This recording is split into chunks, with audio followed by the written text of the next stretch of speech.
तेरा कलाम रहेगा कायम पहाड़ जब ना रहे खुदाया, तेरे मुंह की एक बात भी टलेगी ना चाहे कुछ भी हो। तेरी मान दिए है जिंदा सोने से भी कीमती, मेरा दिल ये दे गवाही है ये किताब अजीम।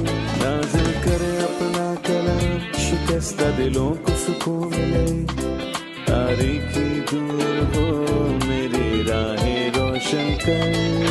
दिल अपना कलाम कसरत से ए खुदा बदल दे, रिहाई दे कसरत से फल मिला। कलाम रहेगा कायम पहाड़ जब ना रहे खुदाया, तेरे मुंह की एक बात भी टलेगी ना चाहे कुछ भी हो। अजीज नाजरीन, खुशामदेद। मैं अयाद ज़रीफ आप तमाम देखने वालों को हमारे रोज़ के बाइबली मुतालियाती प्रोग्राम की नई किस्त में खुशामदेद कहता हूँ। अभी हम ज़बूर की किताब का मुताला कर रहे हैं और ये अहद कदीम की दूसरी शायराना किताब है, और अपने मुताले में हम 22वें ज़बूर पर पहुँच चुके हैं, जो कि सलीब का ज़बूर है, जिसमें मसीह के एहसान बयान किए गए हैं उस वक्त के जब वो सलीब पर था। प्रोग्राम के बाकायदा आगाज से पहले मैं खुदा के खादिम भाई यूसुफ को स्टूडियोज में खुशामदेद कहूंगा। बहुत शुक्रिया भाई। और स्टूडियो में आए हमारे दीगर मेहमानों को भी खुशामदेद। भाई यूसुफ, हम 22वें ज़बूर पर पहुंच चुके हैं और ये मेरे लिए ज़ाती तौर पर बहुत कीमती है। मैं इस ज़बूर पर गौर करता हूं कि मसीह ने कितने दुख उठाए, और मैं चाहता हूं कि आप इस ज़बूर को एक उन्वान दें ताकि बाकी ज़बूर के साथ इसका ताल्लुक बने। मेरे लिए ये ज़बूर बहुत ही कीमती है। ये ज़बूर इतना मुअस्सर है कि हम इसका उन्वान चुनने में उलझे हैं। ये मसीह के दुखों और उसके बाद जलाल, या फिर दुख और जलाल, या फिर मसीह हमारे गुनाहों का कफारा, इसके बारे में सोच रहे हैं। अगर आप उसे दूसरे ज़बूरों से मिलाना चाहते हैं तो आप इसे दो तरह से कर सकते हैं। एक उसके आसपास के मज़ामीर, यानी कि चरवाहे के मज़ामीर। 22 ज़बूर में मसीह का जिक्र है कि वो एक अच्छा चरवाहा है जिसने अपनी भेड़ों के लिए जान दी। और ज़बूर 23 में लिखा है कि मसीह अच्छा चौपान है, खुदावंद मेरा चौपान है, मुझे कमी ना होगी। वो मसीह जो मरा और फिर मुर्दों में से जी उठा। ज़बूर 24 में सरदार चरवाहे की बात हुई जो कुदरत और जलाल में जाहिर होगा, और ज़बूर 22, 23 और फिर 24 चरवाहे के ज़बूर हैं माजी, हाल और मुस्तकबिल में। माजी में उस अच्छे चरवाहे ने अपनी भेड़ों के लिए जान दी। हाल में वो चरवाहा जी उठा और अपनी भेड़ों की निगहबानी करता है। मुस्तकबिल में वो सरदार है जो जलाल में जाहिर होगा, और इनका ताल्लुक उन मज़ामीरों से हो सकता है जिनमें कुर्बानी का जिक्र है, जिसके लिए अहबार की किताब में लिखा है। और मैं कहूंगा कि अहबार की किताब में 4 तरह की कुर्बानियों का जिक्र हुआ है। सही। और इब्रानियों 10 बाब में तफसील दर्ज की गई है, और जब हम इस तफसील को पढ़ते हैं तो हमें मालूम होता है कि इसमें मसीह का जिक्र है। इसमें खता की कुर्बानी और सलामती की कुर्बानी, और फिर खता और जुर्म की कुर्बानी है। और मैं कहूंगा कि इन चारों कुर्बानियों का जिक्र इब्रानियों 10 में हुआ है, और हम जानते हैं कि इसमें मसीह के हवाले से 4 कुर्बानियों का जिक्र हुआ है। और ज़बूर 22 में मसीह का हवाला जब हम पढ़ते हैं तो हमें खता की कुर्बानी के तौर पर वाज़े मिल जाता है। ज़बूर 40 में मसीह का हवाला सोख्ती कुर्बानी के तौर पर है। ज़बूर 69 में मसीह का जुर्म की कुर्बानी के तौर पर हवाला मिलता है, और ज़बूर 118 में मसीह सलामती की कुर्बानी के तौर पर पेश हुआ। और अगर इसमें मैं कहूंगा कि अगर इसमें अनाज का नजराना शामिल करें तो ये ज़बूर 16 में वाज़े मिलता है। 4 कुर्बानियां और 4 ही मज़ामीर हैं और 4 ही अनाजील हैं जी। मती में मसीह की बात जुर्म की कुर्बानी के तौर पर हुई, मरकस में खता की कुर्बानी, लूका में सलामती की कुर्बानी, और यूहन्ना में सोख्ती कुर्बानी के तौर पर। बाइबल शानदार है। बाइबल मुकद्दस कितनी मौसर है, एक मौसर किताब। इसमें बहुत से सबक हैं भाई। इन आयात को पढ़कर इनसे मुस्तफीद होने से पहले मैं इस ज़बूर के उन्वान पर बात करना चाहूंगा, जो उन्वान होगा 22वें ज़बूर का, मीर मुगन्नी के लिए एलत हशर के सुर पर दाऊद का मज़मूर। भाई यूसुफ, मैं जानना चाहूंगा एलत हशर के सुर से क्या मुराद है?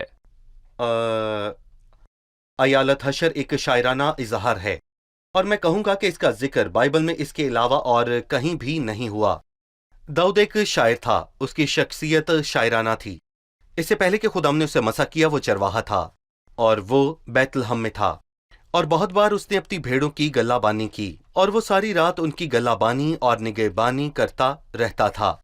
اور ہم یہ بھی جانتے ہیں کیونکہ جو انسان رات کو کام کرتا ہے اس شخص کو ساری رات دن چڑھنے کا انتظار لگا رہتا ہے، وہ دن کا انتظار کرتا ہے۔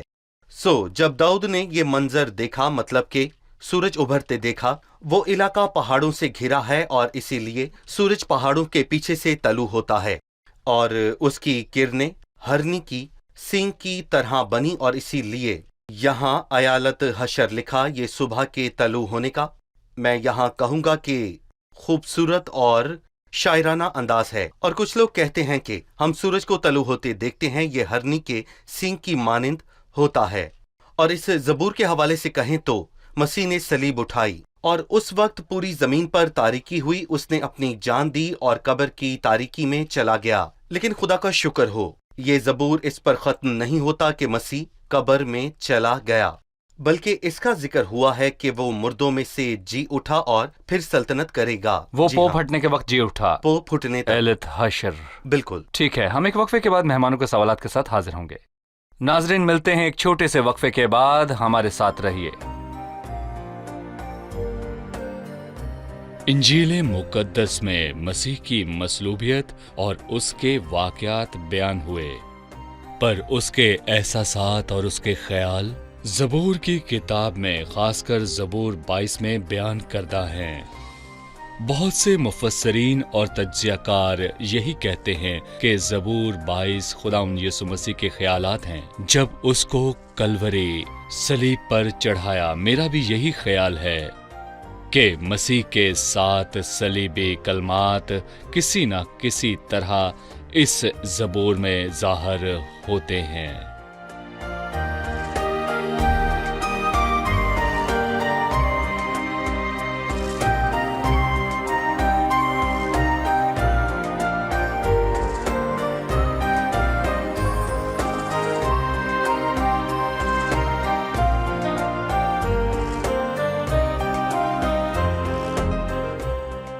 خوش آمدید، آئیے چلتے ہیں مہمانوں کی جانب اور جانتے ہیں ان کا سوال۔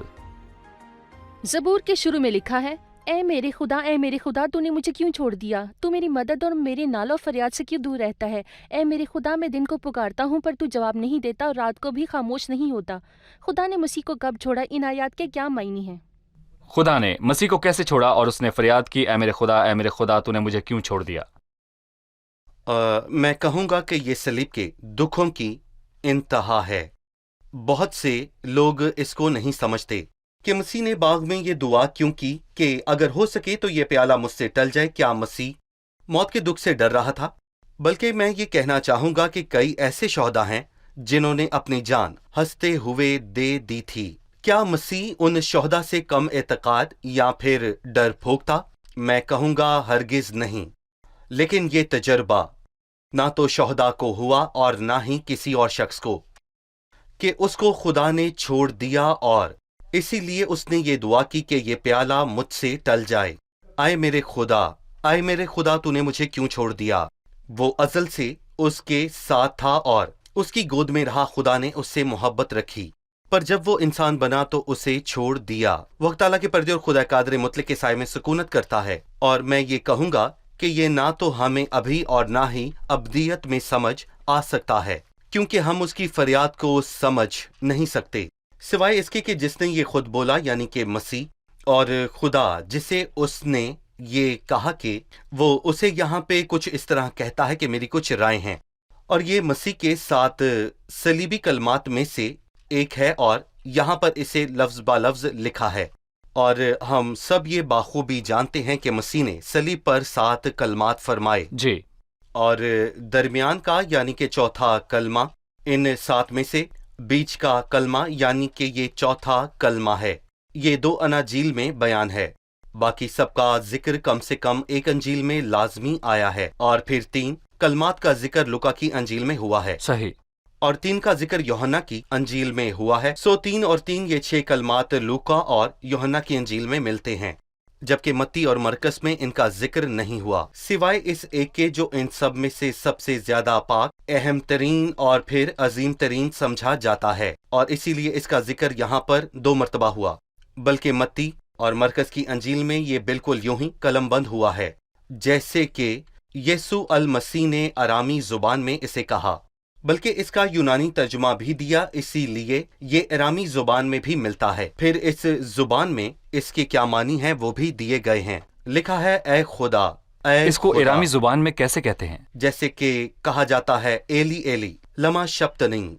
यहाँ एली के मानी है एली एली लमा, मतलब कि आखिर क्यों, शबकत तनी यानी कि छोड़ दिया, और इसका तर्जुमा किया गया कि छोड़ दिया, तर्क कर दिया। जैसे 2 लोग एक दूसरे की रिफाकत में चलते हों और उनमें से एक आगे निकल जाए, यहाँ लिखा है सबकतनी। भाई यूसुफ, क्या खुदा ने मसीह को इसलिए छोड़ दिया कि लोग उसकी बेइज्जती करें, उसको मारे पीटें, उस पर थूकें, उसका मजाक उड़ाएं? अफसोस के मसीहत में चंद मशहूर लोगों का भी यही ख्याल है, लेकिन पूरे एहतराम के साथ मैं उनसे ये कहूंगा कि वो लोग दुरुस्त नहीं। उसने कहा, ऐ मेरे खुदा तूने मुझे क्यों छोड़ दिया? और इसके बाद फिर लिखा है, ऐ मेरे खुदा मैं दिन को पुकारता हूं, तू जवाब नहीं देता, और रात को भी, और खामोश नहीं होता। उनके मुताबिक अगर ये मतलब है कि खुदा ने उसे छोड़ दिया कि दुनिया के लोग जो चाहें उसके साथ करें, ये फिर उसके लिए मुश्किल हुआ कि वो मसीह के जलाल में कमी का बाइस हुआ, मतलब उसने खुदा के जलाल को कम किया। फिर इसके मानी है, ऐ खुदा मैं दिन को पुकारता हूं तो जवाब नहीं देता। वो उससे बात करता है लेकिन खुदा उसे जवाब नहीं देता। खुदा ने उसे छोड़ दिया तो फिर उसने कहा, हमारे बाप दादा ने तुझ पर तवक्कल किया, उन्होंने तवक्कल किया और तूने उनको छुड़ाया। उन्होंने तुझसे फरियाद की और तूने उन्हें जवाब दिया। उन्होंने तुझ पर तवक्कल किया और तूने उन्हें शर्मिंदा न होने दिया।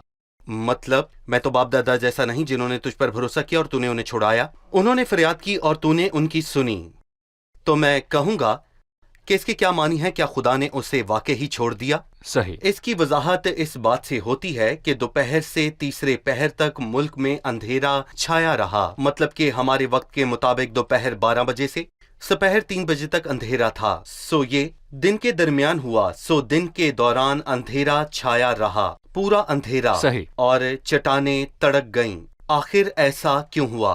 क्योंकि जलाल के खुदावंद की मौत हुई, उसे मसलूब किया गया। यहाँ पर लफ्जी तौर पर छोड़ देने की बात हुई कि उसने उसको छोड़ दिया और उससे ताल्लुक नहीं रखा, अपना मुंह उससे फेर लिया, उसकी दुआ नहीं सुनी, उसको बचाया नहीं, उसको छोड़ दिया। भाई यूसुफ, हमें ये बताइए कि उसने मसीह को क्यों छोड़ा? सवाल है क्यों? जैसे हबकूक 1:3 में लिखा है, तेरी आंखें ऐसी पाक हैं कि तू बदी को देख नहीं सकता। और मैं कहूंगा कि मसीह ने ईमानदारों के गुनाहों का बोझ उठाया, सब के सब। और सब ये सोचें, ये बहुत सारा गुनाह है। अगर खुदावंद हमारे गुनाह ना उठाता तो इनका बोझ बहुत भारी होता, पर उसने सब ईमानदारों के गुनाहों का बोझ उठाया जिन्होंने तौबा की। ये बहुत भारी था। और ज़बूर में लिखा है, मेरी बदी बड़े बोझ की मानिंद, जो मेरे लिए नहायत ही भारी है, बिल्कुल वैसे ही जैसे हरकुलिस फिल्म में पूरी दुनिया को उठा लेता है। तो भी मैं कहूंगा कि वो पूरी इंसानियत के गुनाहों का बोझ उठाने से बहुत ज्यादा आसान है। और मसीह ने ना सिर्फ ये गुनाह उठाए बल्कि वो हमारी खातिर गुनाह भी ठहराया गया। दूसरे कुरिन्थियों के 5वें बाब की 21वीं आयत में लिखा है, जो गुनाह से वाकिफ ना था उसी को उसने हमारे वास्ते गुनाह ठहराया, ताकि हम उसमें होकर खुदा के रास्त हो जाएं। जब मसीह ने हमारे गुनाह उठाए और खुद को गुनाह ठहराया तो मसीह को खुदा ने छोड़ दिया।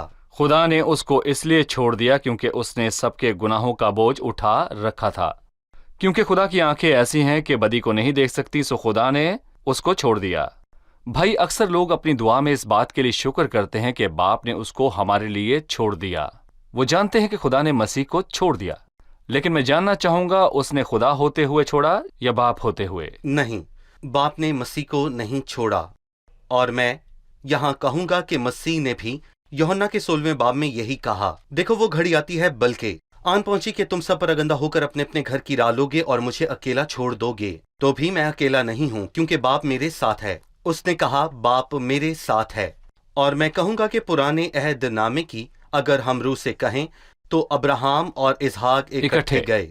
اور ہم یہ بخوبی جانتے ہیں کہ باپ یعنی ابراہم کتنا خوش ہوا جب اسحاق نے اس کا حکم مان لیا۔ وہ آسمانی باپ سے بھی زیادہ خوش ہوا۔ اور مسیح نے یوحنا 10:17 میں یہ واضح طور پر کہا کہ باپ مجھ سے اس لیے محبت رکھتا ہے کہ میں اپنی جان دیتا ہوں تاکہ اسے پھر لے آؤں۔ پر یہاں خدا نے اسے چھوڑ دیا، اور جو اس کو نہ سمجھ سکیں تو میں دعا کرتا ہوں کہ خدا ان کے دل کو کھولے تاکہ وہ اسے سمجھ لیں۔ آپ نے کہا کہ مسیح خدا ہے اور خدا نے اسے چھوڑ دیا، تو پھر مسیح خدا کیسے ہوا؟ میں یہاں پر اسے سمجھانا چاہوں گا۔ مسیح خدا ہے پر وہ انسان بنا اور خدا نے اس کو چھوڑ دیا کیونکہ وہ انسان تھا، اور اس نے یہ نہیں کہا کہ اے باپ تو نے مجھے کیوں چھوڑ دیا، بلکہ اس نے کہا اے باپ تو نے مجھے کیوں چھوڑ دیا۔ اس کا جواب خدا نے نہیں دیا، ہم اس کا جواب نہیں جانتے۔ اس کو اس لیے چھوڑا تاکہ ہمیں چھڑائے۔ صحیح۔ اس کو مارا گیا تاکہ ہم مار نہ کھائیں، وہ کچلا گیا تاکہ ہم بچ جائیں، اور وہ ہم سے اس لیے محبت رکھتا ہے کیونکہ ہم نے پہلے اس سے محبت رکھی۔ جی ٹھیک ہے۔ 7ویں آیت میں اس نے ارد گرد کے لوگوں کی شکایت کی۔ وہ سب جو مجھے دیکھتے ہیں میرا مضاحکہ اڑاتے ہیں، وہ منہ چڑھاتے سر ہلا ہلا کر کہتے ہیں اپنے کو خدا ان کے سپرد کر دے، وہی اسے چھڑائے، جبکہ وہ اس سے خوش ہے تو وہی اسے چھڑائے۔ بھائی لوگوں کی باتوں سے کیا ظاہر ہوتا ہے؟ جی بھائی، اس زبور کو اچھے سے سمجھنے کے لیے ہمیں معلوم ہونا چاہیے کہ یہ 2 حصوں میں تقسیم شدہ ہے، دکھ اور جلال۔ اور پہلے ایک تا 21 آیات میں اس کے دکھوں کا ذکر ہوا ہے، اور پھر 22 تا 31 10 تک اس کے جلال کا واضح طور پر ذکر ہوا کیا گیا ہے، اور پھر 21 آیات میں دکھوں کو مزید 3 حصوں میں تقسیم کیا گیا ہے۔ پہلی 6 سے 7 آیات میں جن پر ہم نے بات کی، اور ان 6 آیات میں خدا کے چھوڑنے کا دکھ ہے، اور 7 سے 18ویں آیت تک انسانوں سے ملنے والے دکھوں کی بات ہے۔ اور مسیح نے صرف خدا کی طرف سے دکھ اٹھایا، بلکہ ہماری جگہ صلیب پر دکھ اٹھایا، اور پھر اس نے انسانوں کی طرف سے دیا گیا دکھ بھی سہا۔ پھر 19 اور 21 آیات میں شیطان سے کچلے جانے کے دکھوں کا ذکر ہوا، جیسے مسیح نے باغ عدن میں یہ کہا کہ وہ عورت کی نسل کو ایڑی پر کاٹے گا، اور پھر عورت کی نسل نے مسیح کو زخمی کیا۔ یہاں ہم ایک وقفہ لیں گے، پھر ان دکھوں پر بات کریں گے جو مسیح نے انسان کے ہاتھ سے سہے۔ انہوں نے مسیح کو کیا کہا، وقفے کے بعد جانیں گے۔ ناظرین ملتے ہیں ایک چھوٹے سے وقفے کے بعد، ہمارے ساتھ رہیں۔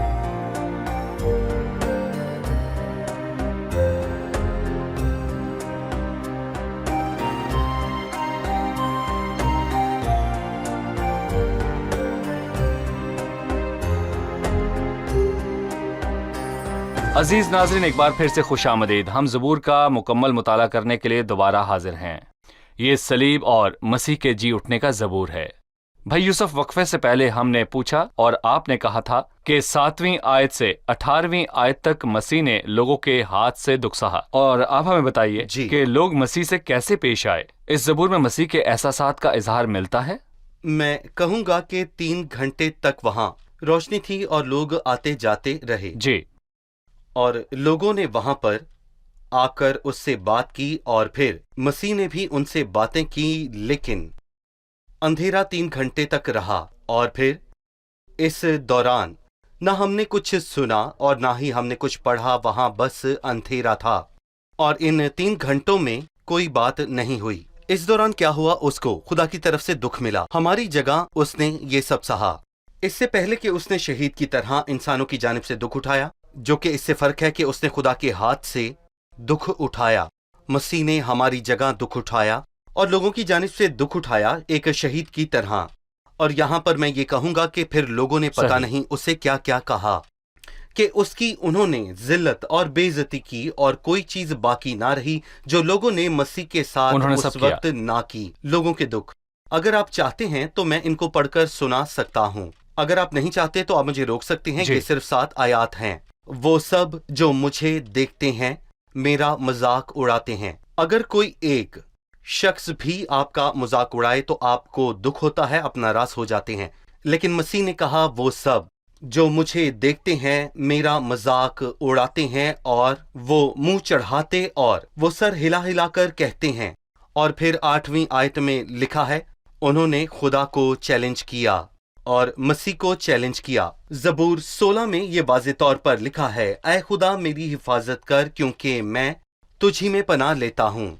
यहाँ लोगों ने कहा अपने को खुदा के सपुर्द कर दे, वही उसे छुड़ाएगा। मैं कहूंगा कि ये मसीह के लिए बल्कि खुदा के लिए, उन दोनों के लिए चैलेंज था कि अब खुदा ही उसकी मदद करे। जैसे वो कहते हो कि तू खुदा पर तवक्कल करता है तो अब वही तुझे सलीब से उतारे। उन्होंने मसीह से कहा अगर वो सलीब से उतर आए तो वो उस पर ईमान ले आएंगे, पर मसीह ने ऐसा नहीं किया। वो उनको खुश करने के लिए सलीब से नहीं उतरा। ये उनके तंजिया अल्फाज थे।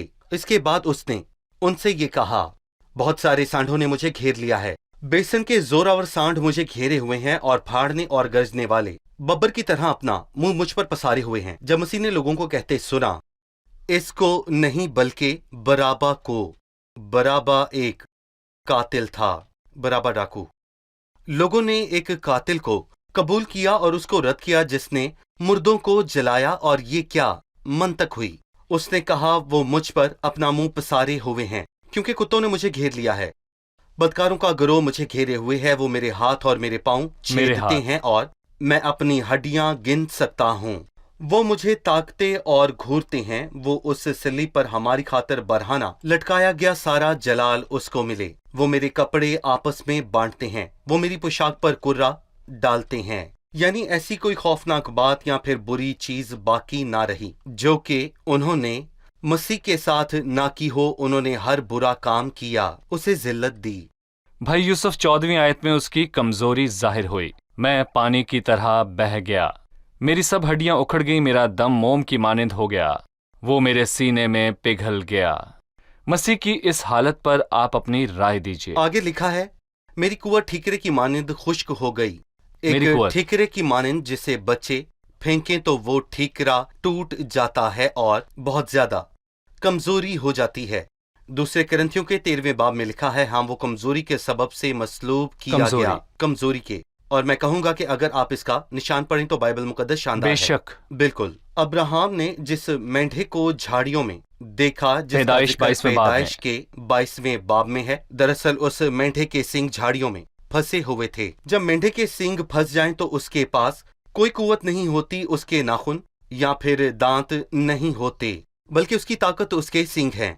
मसीह ने अपनी ताकत का इस्तेमाल नहीं किया बल्कि वो इस काबिल था। उसने अपने शागिर्दों से कहा, मैं अपने बाप से मिन्नत कर सकता हूँ कि वो फरिश्तों के 12 तुमन से ज्यादा मेरे पास भेज दे, पर वो जुल्म करने नहीं बल्कि इसलिए आया कि वो हमारी खातिर जुल्म सहे, ताकि उनकी जगह जान दे जो उस पर ईमान लाए। वो बहुत कमजोर था, मैं पानी की तरह बह गया। अगर पानी बह जाए तो उसे खड़ा नहीं कर सकते। मसीह कमजोरी के सबब से मसलूब हुआ क्योंकि सलीब पर वो बहुत कमजोरी की हालत में था। चलिए मेहमानों से सवाल लेते हैं। उसने इतनी तशबीहात इस्तेमाल क्यों की? सांड, बसन के सांड कुत्ते, सांड के सींग, उसने ये सब क्यों इस्तेमाल किया? जी भाई, इससे हमें क्या मालूम होता है मसीह को उस वक्त कैसे लोगों ने घेरा हुआ था? देखें, इस सवाल पर मैं बाइबल मुकद्दस की सच में तारीफ करता हूँ। ये महज अल्फाज हरगिज नहीं है बल्कि ये एक मुकम्मल धुन है। मसलन अगर आप आमोस की किताब पर वापस जाएं, आमोस की किताब छोटे अंबिया की किताब में से एक जी। है। आमोस की किताब के 4 बाब में ये लिखा है कि यहाँ पर वो कुछ यूं लिखता है, ए बेसन की गायों जो कोहे सामरिया पर रहती हो। वो गाय से मुखातिब नहीं है बल्कि वो जालिम हुक्मरानों से ये कह रहा है। यहाँ लिखा है जो गरीबों को सताती और मस्कीनों को कुचलती हो, बिल्कुल वैसे ही जैसे यहूदी हाकिम थे। हन्ना और कैफा सरदार काहिन थे और बाकी बसन के जोर आवर लोग हैं जी। जो फाड़ने और गरजने वाले बब्बर की तरह अपना मुंह पसारते हैं। यानी मसीह एक भेड़ और वो बब्बर की मानिंद हैं। लेकिन रोमी लोगों से पहले उनकी कोई भी हैसियत नहीं थी, पर अब वो मसीह के खिलाफ बब्बर की तरह हैं। कुत्तों के लिए बाइबल मुकद्दस की जुबान से ये मालूम होता है कि कुछ कौमों को वाज़े तौर पर कुत्ता कहा गया है। एक आयत है, लड़कों की रोटी लेकर कुत्तों को डाल देना अच्छा नहीं। यहाँ कुत्ते से मुराद वो कौम है जिन्होंने उसके हाथों को छेदा, यानी रोमी सिपाही। सही। उसने कहा वो मेरे हाथ और पांव छेदते हैं। और फिर इसके बाद उसने वाहिद की बात कही, मेरी जान को कुत्ते के काबू से बचा। ये कुत्तों का सरदार एक है। बड़ा कुत्ता है, मैं कहूंगा, यानी कि پینتوس اور پلاتوس جس نے کہا کہ وہ مسیح کو پٹوائے گا۔ تصور کریں جو قوموں کو تنبیہ کرتا ہے آسمان اور زمین کا خالق، خدا جو اپنے فرشتوں پر حاکمیت کو عائد کرتا ہے، اس کو مارنے کا کہا گیا ہے۔ میں اس کو پٹوا کر چھوڑ دیتا ہوں۔ یقیناً یہاں ببر شیطان کی تصویر پیش کرتا ہے، اور ان سب سے وہ گروہ ظاہر ہوتا ہے جو اس وقت صلیب کے گرد موجود تھے، اور مسیح نے ان سب کے ہاتھ سے دکھ سہا۔ ببر ہمارے سب سے بڑے دشمن نے قوموں کو گمراہ کیا، یہودی اور غیر قومیں، بالکل ان سب نے اپنا کردار ادا کیا اور مسیح کو دکھ پہنچایا، اس پر ظلم کیا۔ یہ بہت پریشان کن بات ہے بھائی یوسف۔ جب آپ صلیب کے سامنے کھڑے ہو کر مسیح کے دکھوں کو دیکھتے ہیں جو اس نے ہماری خاطر سہے، تو اس کے پاس جائیں اور کہیں مجھے صلیب کے پاس کھڑا رہنے دے جہاں تیرا خون بہا۔ بھائی بہت شکریہ، میں آپ کے ساتھ اس مطالعے سے بہت لطف اندوز ہوا۔ اب ہماری قسط کا وقت مکمل ہو چکا ہے، اگلی قسط میں مطالعے کو جاری رکھیں گے۔ چلیے مہمانوں سے ان کی رائے جانتے ہیں۔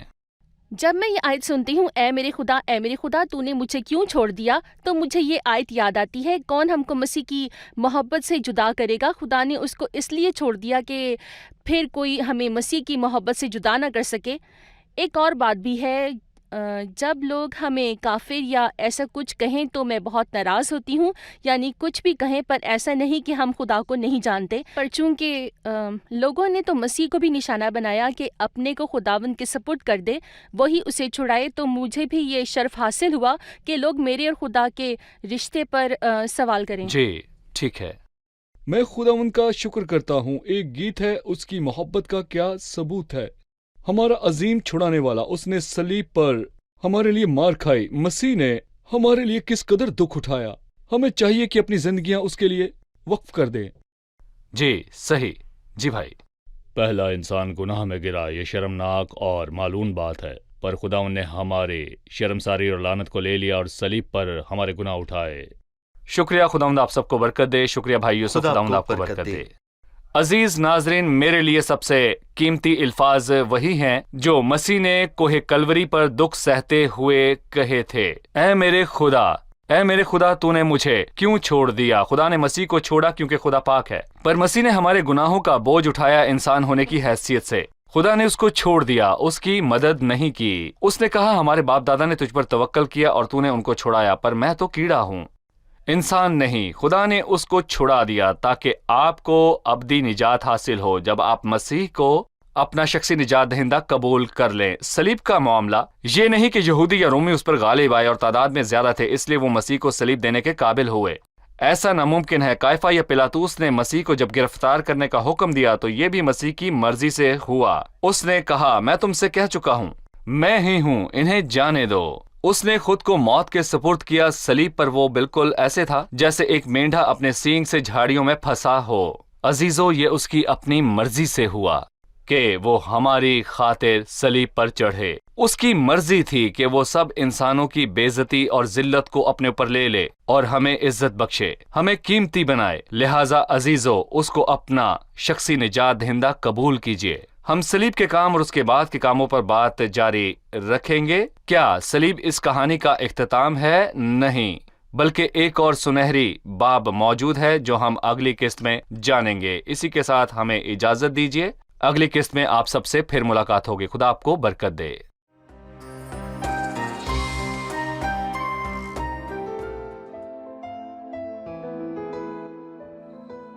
تیرا کلام رہے گا قائم، پہاڑ جب نہ رہے خدایا، تیرے منہ کی ایک بات بھی ٹلے گی نہ چاہے کچھ بھی ہو۔ تیری مانند یہ ہے زندہ، سونے سے بھی قیمتی، میرا دل یہ دے گواہی ہے، یہ کتاب عظیم نازل کرے اپنا کلام، شکستہ دلوں کو سکون ملے، تاریکی دور ہو میری راہیں روشن کر، دل اپنا کلام کثرت سے اے خدا بدل دے، رہائی دے کثرت سے پھل ملا۔ کلام رہے گا قائم، پہاڑ جب نہ رہے خدایا، تیرے منہ کی ایک بات بھی ٹلے گی نہ چاہے کچھ بھی ہو۔